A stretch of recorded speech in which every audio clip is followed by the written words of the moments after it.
Hi guys, so naka-SMR, naka-sit. So guys, nag-lipstick ko and ginamit ko tong shade 01. Orange to guys. So magic na rin kasi pink siya, pero bakit ni pink? Pink yan, no? Pink yan. So ito guys is 01. Yes, tama. So pag nilagay mo siya sa labi, magpe-pink. Magic. Magic lipstick. Everything. And meron ditong shade 02 kung gusto nyo. Yung shade 02 is pink too. Pag nilagay mo siya sa labi or i-shade mo siya, maging violet, purple. Bahala mo dyan. So, ito yung pink. Baka tayo makita. Ipapakita ko tong shade 02. Ay, shade 02. Yan. Ito yan.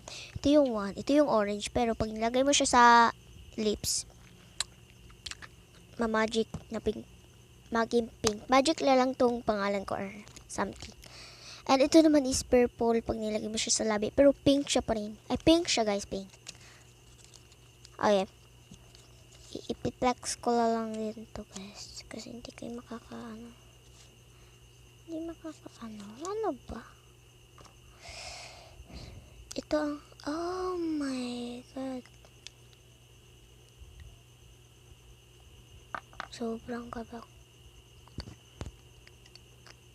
So, ito yung nasabi ko, purple yan pag nilagay mo sa labi. Ito yung pink pag nilagay mo sa labi. Kung gusto nyo ng 02, kung gusto mo ng purple is piliin nyo 02. And kung gusto mo pink is itong 001. Yan. Diba?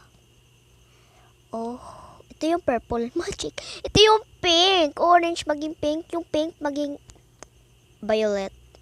Ganyan siya kalaki, oh. Oh, kalaki na yan. Ganyan, kalaki. Ginamit ko is yung pink. Hindi siya makita, pero makita naman siya sa pagsasalamin. Ang kaniyang orange is pink. Ang pink, violet, purple. Hindi ka makaintindi. Basta yan na yan, guys. So, meron din siyang box, yung mga lipstick. Sa akin lang daw to. Binigay ng mama ko. Gift niya rin siya. Christmas and yung makeup. My birthday or Christmas pa rin. Yan. Oh, wow. So, kaya, iwan ko kung saan kayo makakabili. Bakit ko in-explain? Pero, na-share ko na rin sa inyo. Yun lang. Bye-bye. Sana nagustuhan nyo itong video.